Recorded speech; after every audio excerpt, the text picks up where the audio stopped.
Welcome, everybody, to another episode of the Art of Slowing Down podcast. As always, I'm super delighted and excited to be here with you. And today, I think I say this every time, I have a super special guest here, but for real today. Her name is Michelle Asaya, and we met about, I want to say, 6-7 months ago, thanks to ads. I think it was an Instagram ad. She caught my attention because she's all into astrology and branding. I was so delighted she is combining the both. And yeah, so we have been connected ever since. I also had a reading with her, and I'm just going to introduce you a little bit with your bio, and then we'll take it away. Sounds good? Sounds perfect. Awesome. So Michelle is an intuitive business guide and astrologer, helping mystics in business unlock their client attraction, branding, and strategy blueprint using the energetics of their natal birth chart. And she has sprinted and trial and errored. She's a ManiGen, of course, her way, and managed to build 2 6-figure a year e-commerce businesses and a multiple 6-figure marketing agency. And she's saying, hello, multifaceted ManiGen.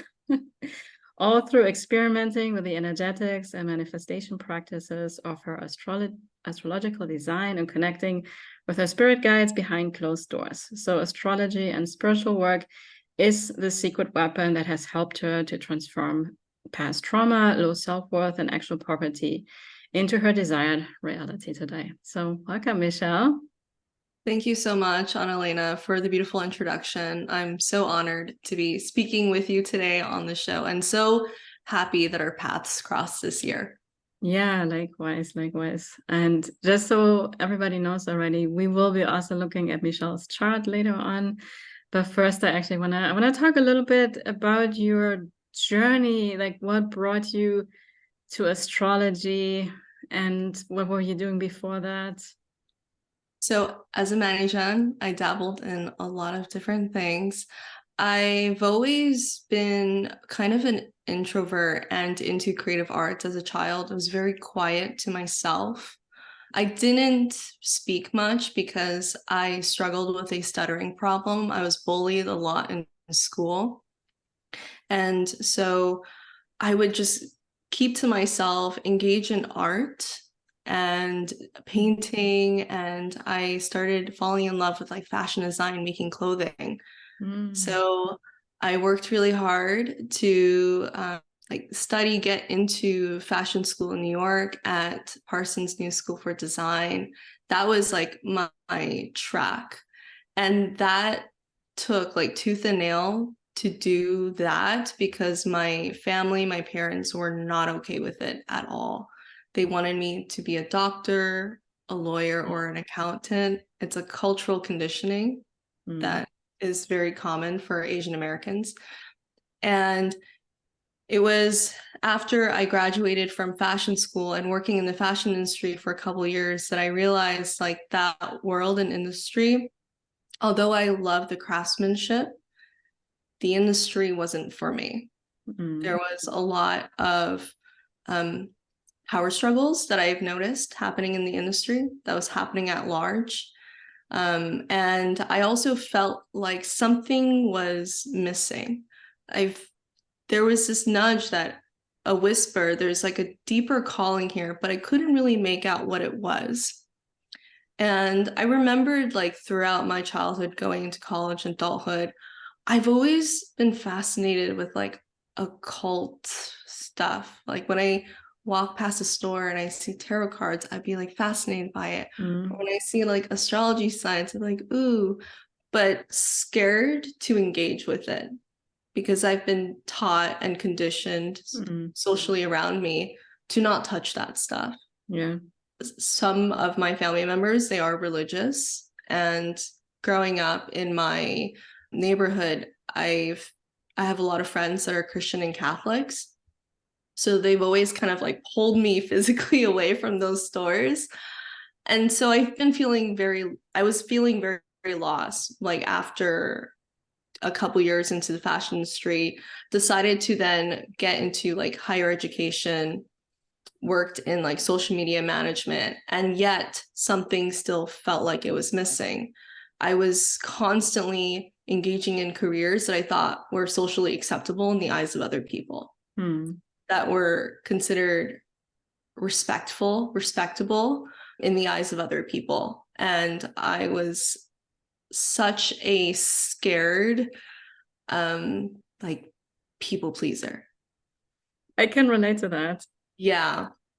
Yeah. And like talking about it is very cathartic now that I kind of like look back on those early years, because I felt like I was in a lot of pain, but I was so used to it all my life. That was just what I've always known.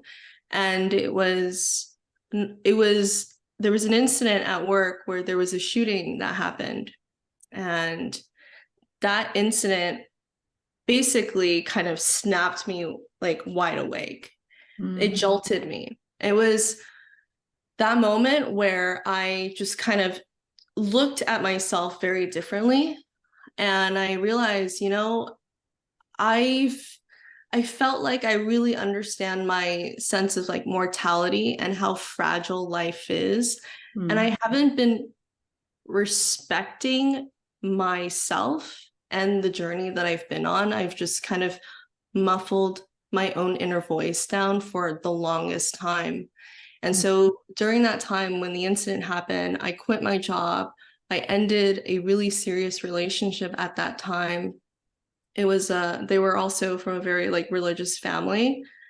And I just like sold everything and just flew to Bali, Indonesia, took my first solo trip by myself for the first time, scared, didn't know what to expect, but I felt like I hit rock bottom and I just wanted to find myself.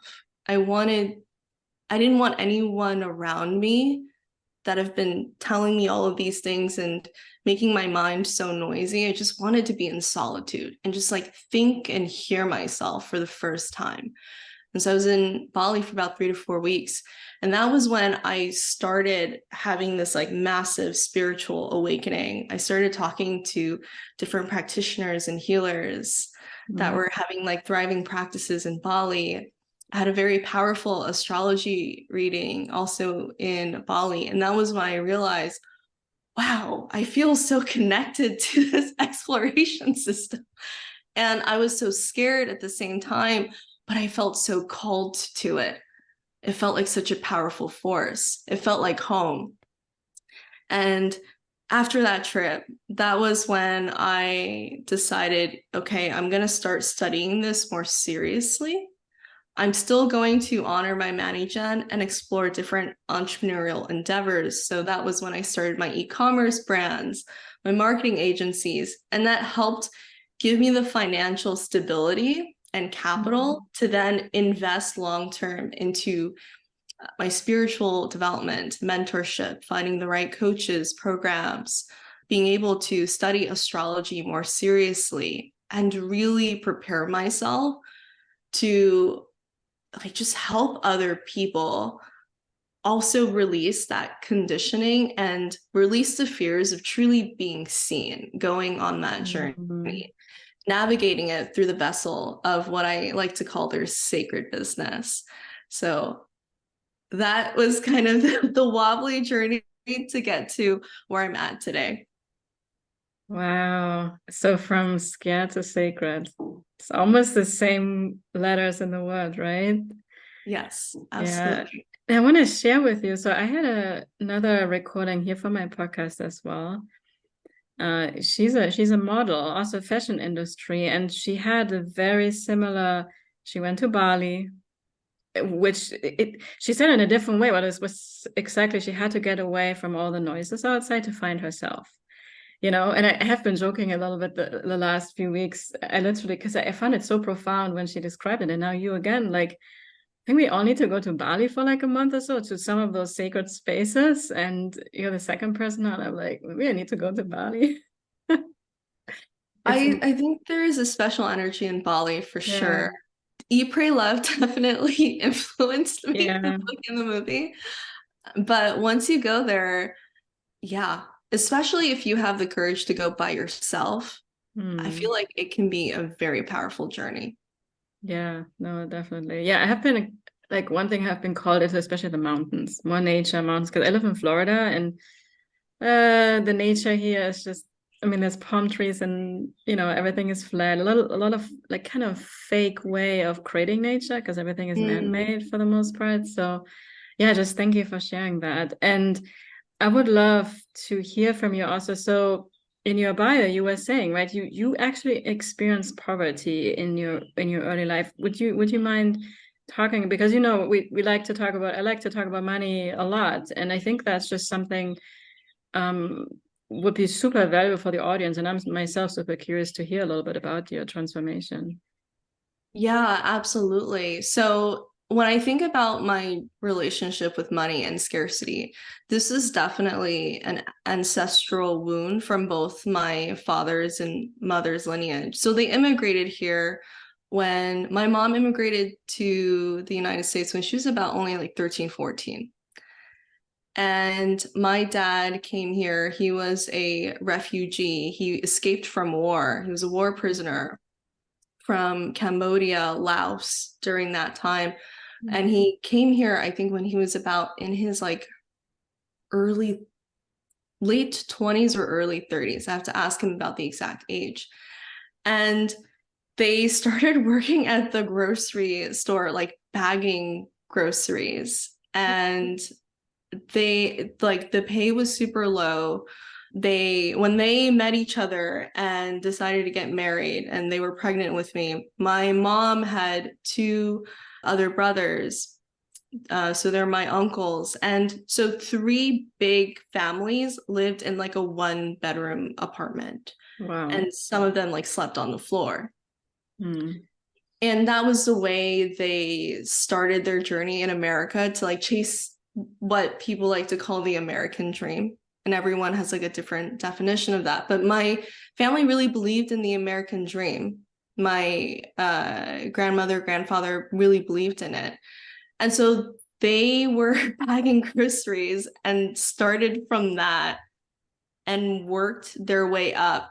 And I remembered when I was like 5 or 6 years old, they were also very resourceful. So they started on top of their full-time jobs.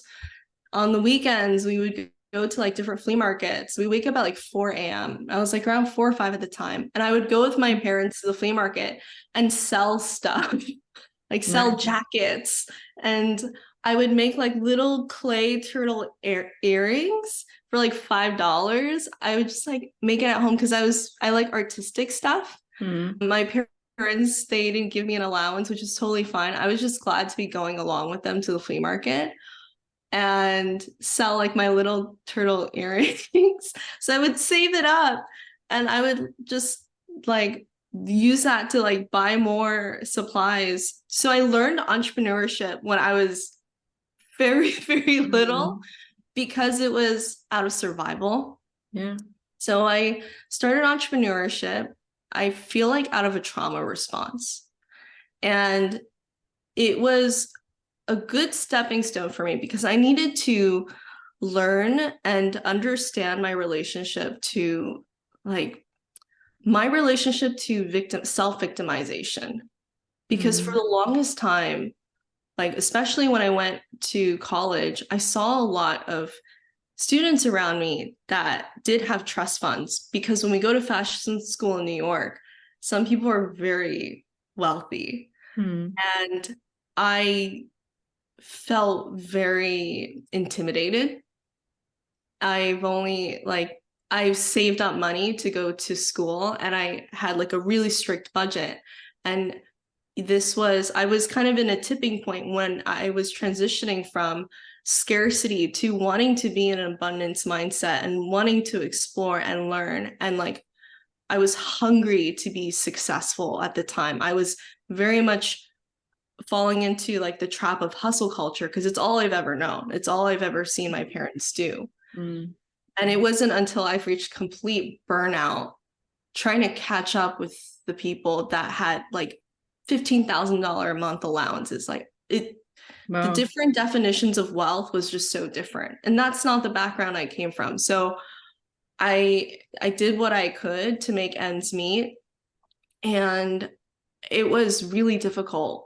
And that was also why I fell into like a really deep depression when it came to like scarcity and money. That was when I really entered a dark hole when I was in college. I came in with a lot of naiveness and a lot of like optimistic hope, but it was like rose-colored lenses. And that was when my concept of money completely like shattered. And I had to rebuild that after I came back from my trip to Bali. I had to really learn to like save, be resourceful, and also take radical responsibility and accountability for my life. And know that, you know, like I cannot compare my journey and my relationship to wealth to somebody else. I just have to meet myself where I'm at and just build from there and not compare myself, because everyone will have different resources. What can I do to build my business with the resources that I have and start from there?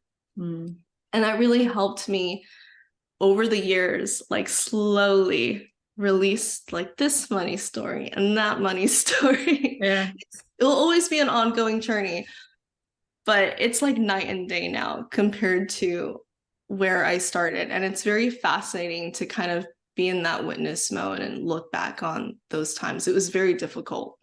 Yeah, wow, so fascinating. Thank you for sharing that. And I wanted to share because you said some things which is so like who you are. So the listeners don't know this yet, but you have the incarnation cross of the sleeping phoenix yourself, right? So your conscious sun is gate 34. And what you were saying, so the gene key 55 or the gate 55, that's your unconscious earth. Because I did a masterclass about it just a couple of days ago. And it's exactly in the shadow as the victim consciousness, right? Where we're like, we feel like a victim to our circumstances. And the flip side, the gift, which you're very much into now, right? Like just from you talking, where you were like, okay, I had to get resourceful with what I have and not complain, right? Or like see myself just in the limitations, but actually like, okay, what can I do? And I think it's so beautiful how you describe what you went through as a child. And I also believe that gave you those skills and like, well, this is what we have. What can we do? We're going to go out there and we're going to do this, you know? So I think it's just such a beautiful journey. And what I also loved, I can relate to that so much myself, that you had to look at where you are at and not compare yourself with others, because I have experiences on my own journey so much that the more I got influenced by others, and I think you and I, we're both like highly sensitive empath, right? We're even more susceptible to that. Other people may not be as much, but for me, it's almost like poison. Seriously, like I rather, like I think I'm taking this amazing course that's teaching how to make money, and it's doing the exact opposite for me because I get lost in somebody else's story and way of doing things. Absolutely. That's why I know in human design, like that concept of like deconditioning comes into play. And it's such a powerful tool. And with astrology, I always talk about working through like the shadows and bringing that into awareness, because that's the way to release ourselves from those stories. In this case, like those money stories, self-victimization. We have to look at them, put a lot of like self-compassion towards them, and not compare where we've come from with other people, because it's gonna look wildly different. And I've noticed like in the wellness and coaching industry, when people engage with other people's like programs, just because this teacher or mentor has this way of strategy, it's one way, but never forget to also tune into your own internal guidance and take radical responsibility for that, and co-collaborate with the strategies that you're being presented with. I feel like that's a very powerful skill set to adopt for anyone that wants to be resourceful, successful in their business, whatever it may be. Yeah. I had like actually this week, I had such a strong realization where, and I've been talking about it for a long time, where I'm always like, people that, and I don't know if that's the right way to say it. I don't know what the right way is, but when there is the focus on money, and you know, I love to talk about money myself, But what I want to say allergic to, if that's the right word. That's a good word. Yeah, it's when it's like, I show you how to, when it's about just talking about money and how to make 6 figures and 7 figures, I think we're so missing the point. And I find that the truly rich people, like you, for example, you have such an amazing story and you're so humble and you don't put this at the forefront. I show you how to make 6, 7 figures, right? You probably would have way more Instagram followers or something like that, right? Because Yeah. that's still the thing we live in. And the other thing, I keep getting also emails here and there where people, or I see this a lot, I still on social media, I just hit the 6 figures or saying, I'm going to show you exactly how I did it. And I'm like, that's exactly what I'm not interested in, because it's great. I celebrate you. It's awesome. But I'm going to tell you, that's for me, how I am, Analena, like being highly sensitive, undefined head and ajna, you have that as well, right? And the undefined roots. So it's actually taking then longer for me to be on my own path, because I get so easily pulled into, oh, this is how I have to do it. And yeah, it's an inspiration, maybe, but I have learned, and that's why I have learned to trust myself. And I think has been the exact same for you from what I have been hearing you say. Like, Yeah. those things are actually just detrimental to me. Like I have learned, and I have to be so discerning to keep saying no to those things. I keep unsubscribing those things. Like people that just talk about make X amount of money and proven strategy, I just like, no more. Bless you, but this is not good for me. And not judging you, but this is not good for me at all. Yeah. And there's this frequency that people admit. Like I know a lot of like 7-figure business owners, even 8-figure business owners, like when they are not online, when they're not sharing their work, they're not happy. Yeah. They're not happy with what they're promoting, selling.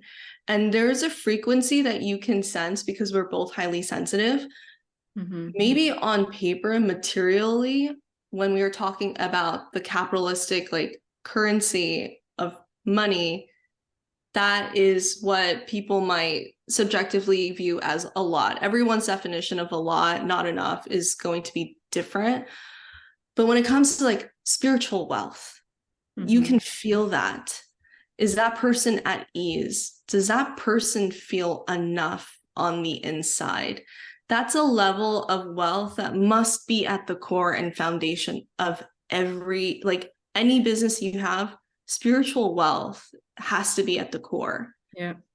Because if you can have that, you'll always be able to regenerate and have a sustainable business where the wealth can come in and you can give back, and the wealth comes in and you give back. It's meant to flow. It's not meant to be hoarded. Yeah. I feel like in today's society, we've lost the whole point of why money is even being used.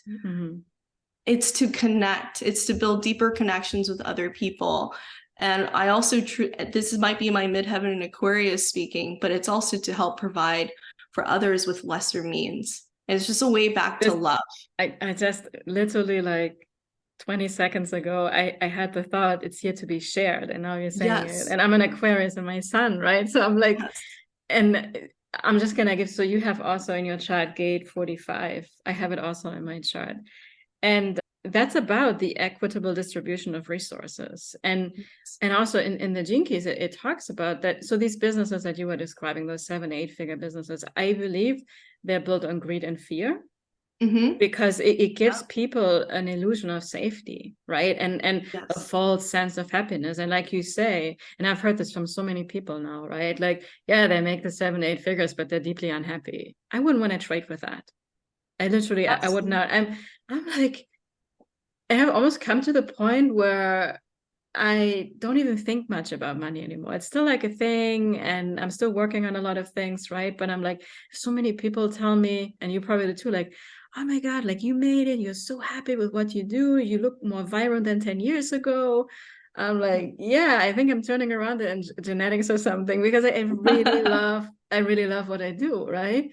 And like you say, the money flows. It's about flowing. And even in the Gene Keys, it says there very specifically that we are here to redistribute money because it is wrongly distributed. And we don't need a house with 10 bedrooms. We just don't need that. Right. Absolutely. And we spend a lot of money on things. I mean, of course, there's industries, right? Like the drug industry, I think, has the most amount of money in the entire world of industries or something. The cartels, yeah. Yeah. And so, and there's a lot of money that humans spend, circulate in the environment that actually destroys the environment, that is taking advantage of people, that is creating more separation. And all that is gonna crumble. I feel it so, and you with your Aquarius and your midheaven, it's just something I just know. And I'm so like, even all the debt that we have right now, it's gonna fall away. Like if you did it for a good purpose to build your business, be proud of yourself, you know? And that's why energetically, I know that this might be very tender and sensitive for a lot of people, like with everyone's like worried about the recession, right? I see it as a shift in the redistribution of assets. Yeah. A lot of old structures are crumbling. And this is why when it comes to like building a business, we're not just building a business to like hoard money. I honestly see the way you conduct your business, how you show up as a business leader, you are setting and pioneering the new structures and examples. You're in experimentation phase on ways in which we can rewrite the story on how business can be conducted, how money can be distributed. Because it has to be from the foundation that I am enough, you are enough. So we don't subconsciously engage in business strategies and activities that spread the fear of scarcity and hoarding. I think that will only repeat the cycle that we are now seeing now with the recession and everything crumbling. I see the recession not as a bad thing. I see it as a new chapter and shift.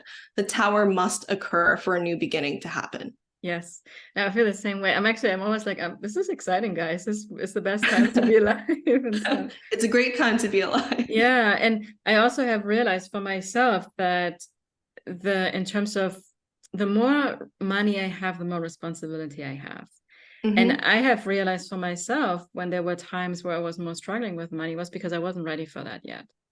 Because there was still this like, I need to hold on to the money, it's going to keep me safe. And I'm more in this like, okay, the more access I have to money, the more responsible I am with how I'm going to use the money. Because for me, like when I have, like say there's the $1 million, that's a big responsibility. We can easily fall into like, get me the fancy house or just keep traveling. And of course can be part of it, but to actually support companies that are caring about the environment, to buy food and support the local community and stuff like that. And also some people that were there where your family was when you first came here and actually support them, because it's not this like, well, they're in a different way of consciousness, it's their fault. We are here to support and care. And oftentimes these are the people that are the most motivated people, you know, the most hardworking. Yeah. And that's why I always tell my clients to not see your past history as a weakness, to not try to wipe it away, hide it when you are showing up in your sacred business. It is a part of your history. You should be proud of where you've come from, even if it's from a place of challenge, because I find that those are the moments, the shadowy parts of our lives. Those are the moments that people really need to hear and witness. And we can't bypass that as part of the human experience. Yeah. You're just talking all gate 13 right now. We'll get to that in a little bit. It's an Aquarian energy. So that's my conscious sign. And you have it in your chart. It's all about rewriting, like seeing the past in a positive light and turning that into an empowering story. And actually the past is what the gift is. Yes. And I, even when you were saying, like, I think the bigger the challenge we've had, the more like amazing it is to share, and the more power is there actually in the transformation. I love it. Absolutely. So I want to, because I know we want to also talk a little bit about your human design chart. I want to give you also a chance to talk a little bit about what you do in your business, because you are such an astrology expert, and you incorporate it with branding. So can you talk a little bit about that, like what you take your clients through? Absolutely. So I have like a two-layered perspective when it comes to building a business. So one is the front facing, so visual branding. It's something that I deeply love, probably because of my Jupiter in Libra. I love visual branding. It's a form of art to me. And I find that when we honor the energetics of our natal chart, it can actually show a very beautiful natural strategy in what can create deeper resonance and connections with your future community, your clients. I oftentimes like to say branding, visual branding, it's not just for you.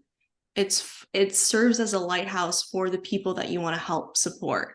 Again, it's a very Aquarian ideology to not just embrace the Leo in you, but also embrace the consideration of other people. What type of visual connection and language can you portray using the strategy of your natal chart that can create safety for people to come in and engage with your offers? Talking about the offers, talking about the business strategy, building a sacred business. When we talk about like messaging, we can look at like Mercury in your natal chart. There's different aspects. Which house is it in? A lot of fortune, the Arabic point in astrology, can talk about the different ways in which we can receive opportunities, be in more of that abundance mindset, recalibrate that energy. And I see the natal chart. What's beautiful about it is when we use the natal chart to inform the strategy of our business, I see a lot of clients, their personal lives also starts to shift and be enriched because astrology, like human design, I see astrology as a way to bring yourself back into balance. If there's a sign or a type of element that you lean heavily on, what is the polar opposite of that? And how can you embrace both polar archetypal energies so that you can have a really comprehensive, supportive business? Approach it in a more balanced way. I love that. Yeah, and it's so aligned with human design and gene keys. It's always about balancing the divine feminine and the divine masculine energies, right? And I also love, I have to say, because for me, human design and gene keys come so easy. But astrology, I still like, it doesn't come that, and I love that it comes so easy to you, right? And we just also have to honor that. Like, I let Michelle do the astrology, I'm on the human design. Because there's a reason when something comes easy to us, that's what we are supposed to share with the world. And by the way, you're going to be proud of me because I remember one of the things you pointed out in our astrology reading was that it's called Lot of Fortune, right? Yes. It's in Leo, and it's all about being more like pictures, and I have started to do that already, and I still haven't done the photo shoot, but I know it's coming. So I have done that more, but also I know that I'm still not being on camera as much. And I'm about to, I shared it with you before we got on, I'm about to, I want to say pretty sure, I don't want to be certain, but I'm really feeling it. I even signed up for a little like course yesterday to launch a YouTube channel. So I want to be more on camera and show my face, because I know that's with Leo, right? To be more like showing us, we're not just hiding behind the carousel posts. And it's so funny you mentioned that because you have a lot of Aquarian energy. Aquarius and Leo, they're on that axis pair. So you are actively creating that balance of like putting the spotlight and making sure other people's voices are heard, but you are also the vessel. So like having you be at the forefront, there is a beautiful purpose in that too. So balancing the two so that you are truly this leader that appreciates both polarities. I find that creates more responsible business leaders, which you're so beautifully embodying. Thank you. Yeah, and it took me some time, right? I kind of rush things, but I'm finally like, I'm ready to be a little bit more in the spotlight and do my thing. And it's so yeah, thank you for that's really one big thing that has been on my mind a lot. Like, how can I do this more? Why do I keep hiding sometimes so much? And I just think I have to find the right medium. I feel more like for me, it's more aligned to do it on YouTube than on Instagram, for example. Don't know why, but that's what my body wants me to do.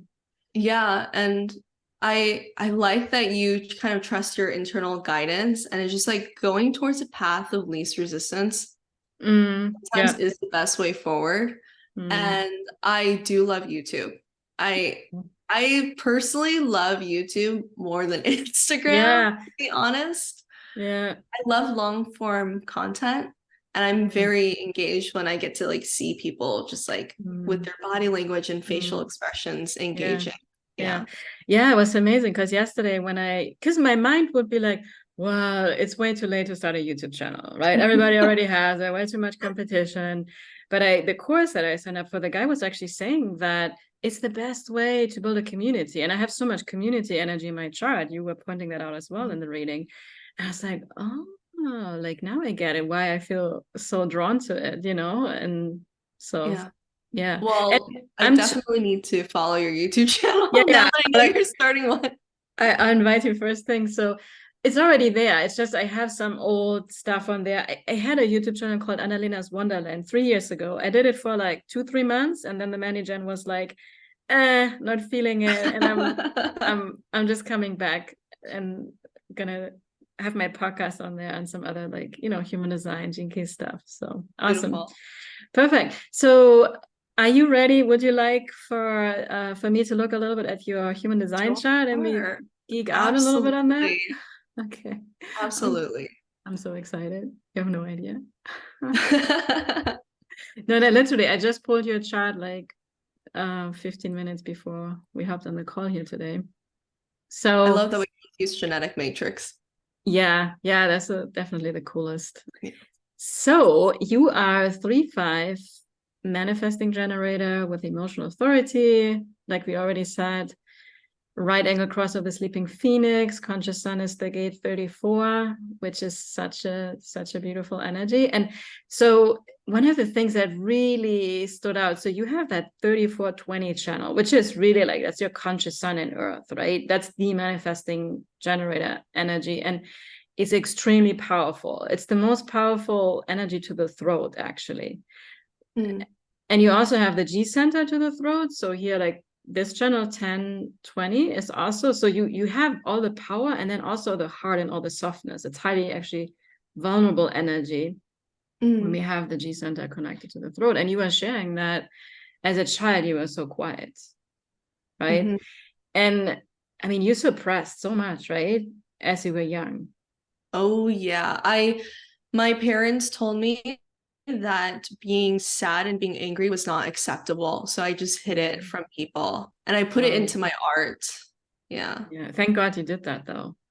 Yeah. I needed an outlet or else I was gonna go Yeah. crazy. No, seriously, because especially so gate 34 is the most powerful, most busiest energy in the entire chart. So I have that, I don't have that full channel. I only have the 34, but we have to be busy, like in a Mhm. way that lights us up, right? We actually like we keep this energy trapped in our body if we don't move the energy. So I'm so happy that I mean you found your voice, right? And you have a podcast now yourself, right? Mhm. Yeah. Yes. That's been very healing for also my Chiron in Leo in the third house ruling communication. I Yeah. see the third house almost as like parallel to the throat in human design. Oh, true. Yeah. Yeah. Yeah, I love that. I love that. So I'm gonna keep inviting you to more things for you to talk because I love everything you have to Beautiful. share. Thank you. Okay, perfect. And yeah, because that 3420 is often this energy where we feel like we're being too much, Mm. because it's such, my daughter has also that channel. And I mean, she's like the queen of the party and bossing everybody around sometimes. So it's like when we're super quiet, we're just really holding that back. And I love that you found that, Mm. way to express it through, art and being creative. So that's really beautiful. Now, there are two more things that really stood out. So you have gate 14. So this gate, it's in your moon and also in your Mercury. So in the three line, this energy, so this comes off the sacral center. This is one of the energies in the chart where we do things to make money, right? It's like we constantly respond, kind of like what you were describing your parents and grandparents, that like, what can we do? Well, let's create some stuff and sell it at the market. Like, how can we, like, being resourceful, and it's almost an alchemizing energy. We turn things into gold. And it's also, people have that energy. We are here to, I have it too in my Uranus, I believe. But we are here to actually help other people become prosperous and step into their calling, and that will make us prosperous as well. So the more we focus on others' prosperity and not, because I know this for myself, anytime I get caught up in like, how can I make more money? Then it blocks it. And when I genuinely in this energy of like, how can I help you create more abundance, more wealth in your life, really from that energy, the more it also comes in. And that's something you're here to communicate about, the essence of this energy, like how to it's about creation and turning things into magic and doing the thing that I love that. I love that. And it echoes again the Aquarian enoughness, like from a place of being enough and serving other people, being of service to other people. When you talk about the 14, I have a 6th house stellium in my birth chart, which talks about being of service to other people. That's a very dominant echo that gives me a sense of meaning. Like I feel nourished and I feel emotionally full when I'm out there helping other people. Yeah. And can I share with you, because I'm so also connected with the energy myself, what was the biggest conditioning for me, which actually came from the coaching space. So there was always this idea like, well, you have to be financially super successful first before you can show other people how to do it. It's a very hierarchy kind of way of thinking. Well, unless you have made 6 figures, like you cannot help other people support with their financial abundance. And that held me back for so long, because I was like, I have to do it first so I can. And I finally realized, especially with what you were saying about 7 and 8 figure earners, right? Like, yeah, I'm not a 7-figure earner, but I'm sure I can change their life. Absolutely. I've known a lot of, not all 7-figure earners do this, but I know a lot of 7-figure earners that actually create trauma for their clients. They create additional conditioning that does not need to be there for their clients. And so it's actually not helpful. I've had a couple of like 7-8-figure prospects that wanted to book a birth chart reading with me. And the way they led to the inquiry was, so I made $34 million this year so far. We're in March, but it's not enough. Teach me how to make more. And I sent them a loving email. I told them, thank you for reaching out, but we are not in energetic resonance. This is not what I teach. This is not the ethos of why I teach people to build their sacred business. If you're already coming from a place of not enoughness, I cannot help you. Wow. And I had to honor my own values and authenticity, because that would only perpetuate more scarcity that we see in society. And that's not what I want to honor. Yeah, because the truth is, we may help them realize that all the money they've accumulated is actually a false illusion of safety. And it may be actually healthy to let go a little bit of the money, right? Absolutely. That letting go some of the money and giving it to people might actually be the lesson they need to release those money blocks, and in a very ironic way, receive more money. I got goosebumps all over my body when you were sharing the story. This is amazing that you had, because it's like, oh, I'm gonna not make X amount of money from this reading, right? But you actually stood in your truth and like, that's not why I'm doing my business. Exactly. Thank you. Exactly. Yeah. That's You're awesome. very welcome. Yeah, no, this is like, because I always say like, and we're on this journey so much together, especially with your incarnation, because we're here to change the way we do business. We're here, right? We're here to wake people up and help them live a truly fulfilled life. Well, yeah, money's important, but it's not the thing to just, and that's the thing, like, why does it always have to be more and more? It's so freaking stressful. And I feel like more money also can be expanded as if I have more money, I can have more resources to redistribute and give to people. There are many different like layers to it, but I think money presents the greatest mirror to what we need to heal within ourselves. Like even now to like to this day, I'm still healing my relationship with money. As I release old stories, there are other stories for me to then embark on to learn those lessons. And I find money to be one of the most powerful spiritual teachers. And a lot of people are treating money as slaves. And it's like, I know, excuse my language on that, but like that's the way capitalistic society is operating it. And they're not respecting money. Yeah. They're not respecting money as a resource, and money needs to be respected. Yeah. And redistributing money, the act of that needs to be respected for things to be in energetic balance. I don't know if you have, but the Jinkies are so aligned with everything that you say, because it says in there, so I have to find, when I find it, I'll let you know which one it is. But Richard Rudd actually says in there, money is our biggest spiritual teacher.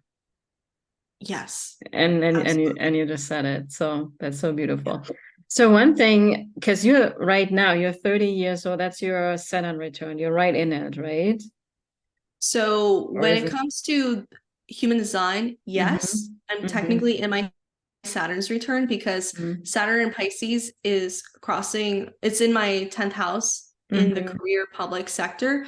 In astrology, I finished my Saturn's return in Aquarius, but I'm still going through it because of my 10th house, Saturn being in the 10th house.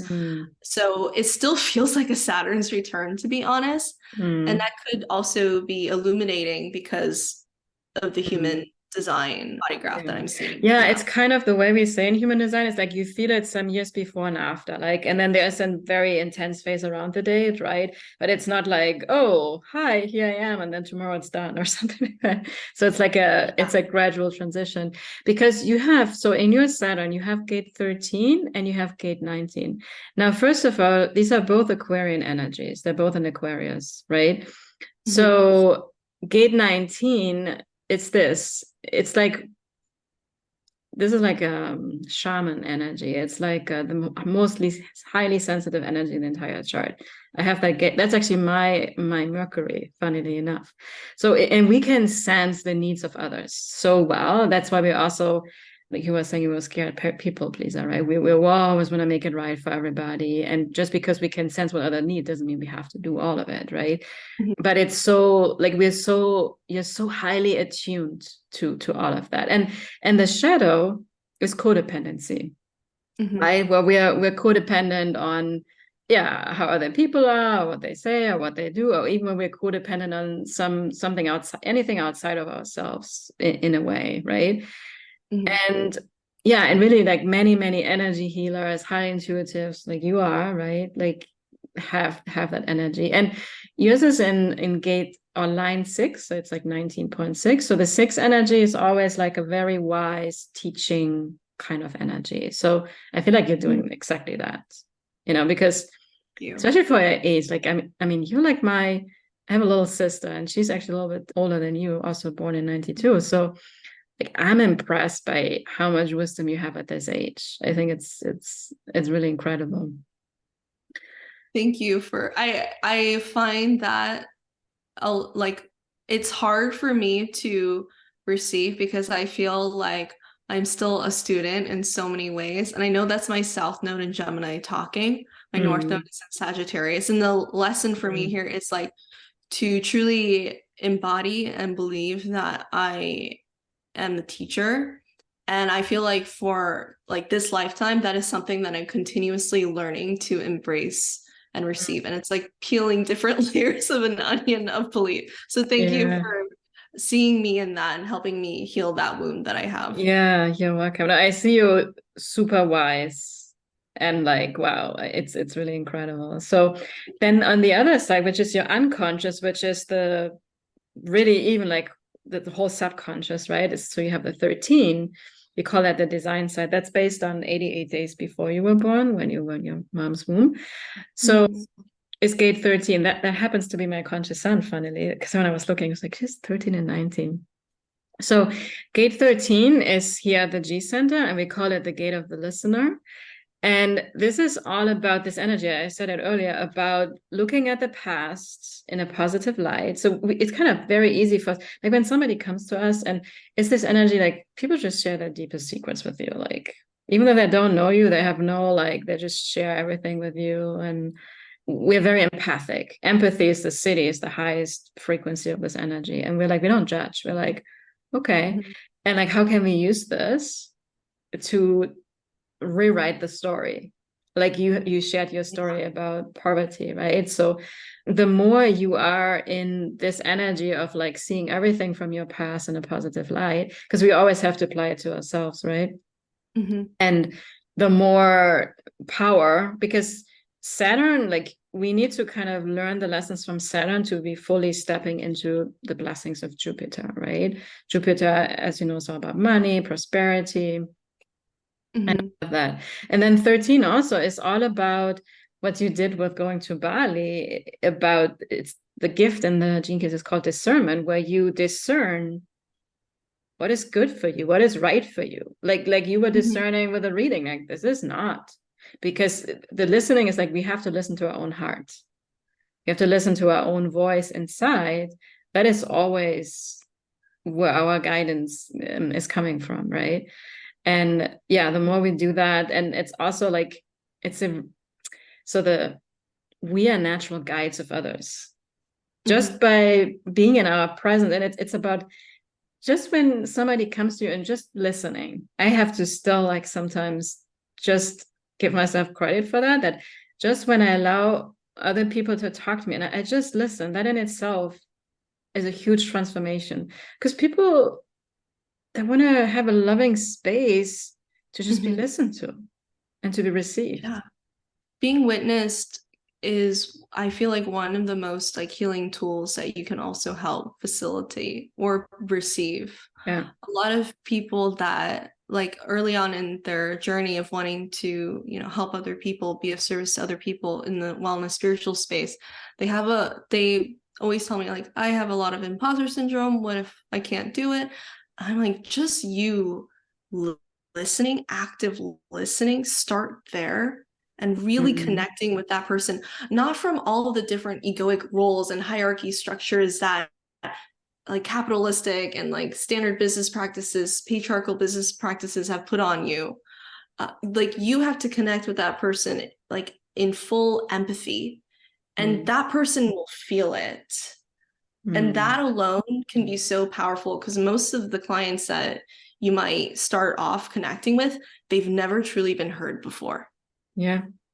And they need a space to do that and to start there. And that's where a lot of clarity can come in. Yeah, no, I love it. Yeah, because people don't need me to tell them what they need to do. They need to, I'm the best coach, guide, whatever we want to call it, when I help you listen to your own inner guidance, and I can support you move through the fears and stuff.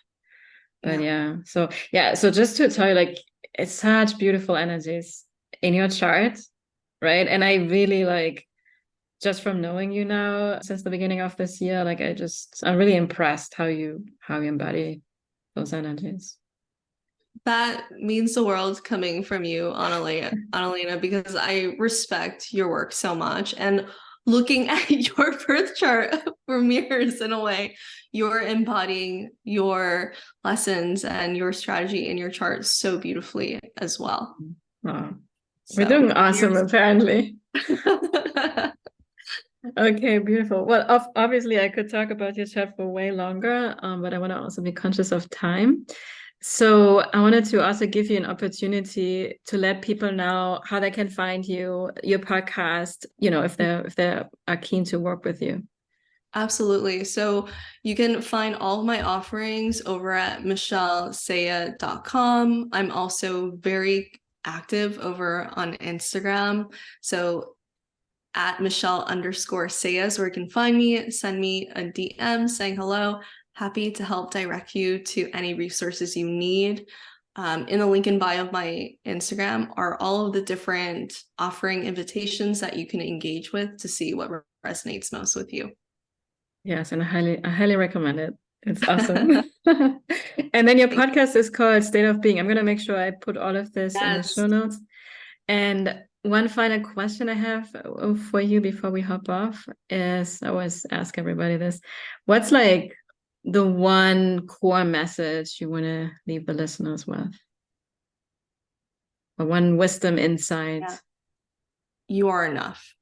You are enough. Wherever you're at in your life, whatever is keeping you up at night, you are enough. That must be the first thought that you start with, and the first thought and the last thought that you sit with before you go to sleep at night. Yeah. Thank you. I had to hear it myself.